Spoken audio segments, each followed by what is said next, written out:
Jim Stearns has been smoking for 30 years, sometimes 3 packs a day.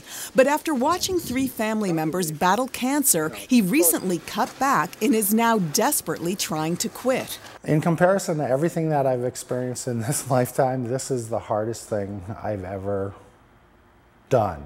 According to the American Cancer Society, about 45 million Americans smoke, a disturbing figure given that tobacco use is tightly linked to the 4 leading causes of death in the U.S. heart disease, stroke, emphysema, and lung cancer. In fact, about 200,000 Americans will be diagnosed with lung cancer this year. That number is kind of an abstract number when you throw it out there, but to put it in context, it would be very newsworthy if a fully loaded 747 crashed on American soil today. It would be front page news everywhere. That's how many people die every single day, 365 days a year, of lung cancer in our country alone. Stearns, who recently set up his own silk screening business, says he's quit before, but he always goes back to his old habit. It's the little guy on this shoulder and the little guy on this shoulder. This guy's got a pack of cigarettes. This guy wants to live longer. And they go back and forth and back and forth. Blame it on nicotine, the drug found naturally in tobacco. Researchers say it can be more addictive than heroin or cocaine.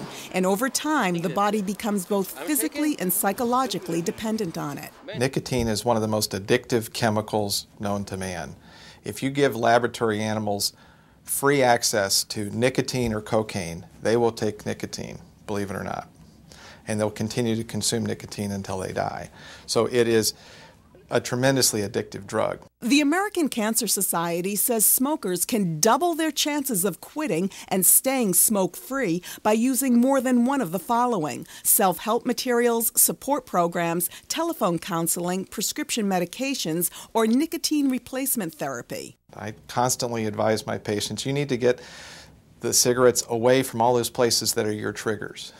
You need to get them out of the glove compartment of your car. You need to get them out of your purse for a woman. You need to make it a hassle to go find a cigarette. So hopefully your common sense or your spouse's or your support's common sense will kick in when you're having that craving and trying to find a cigarette and stop you.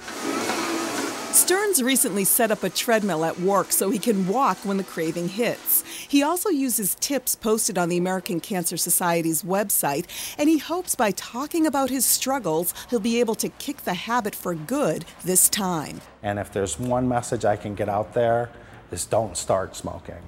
Don't start. It's not good in any way. It's not socially accepted. It's not accepted in the workplace. And it is the hardest thing you will ever put down, is smoking cigarettes. For Accent Health, I'm Linda Champa. If you are a smoker, no matter how long you've smoked, quitting will help you live longer and live better. In fact, studies show people who stop smoking before the age of 50 cut their risk of dying in half over the following 15 years compared to people who don't stop. That should be stimulation enough for people to do that. And for more tips on how to kick the habit, visit the American Cancer Society's website at cancer.org, or you can call their toll-free quit line at 1-800-227-2345.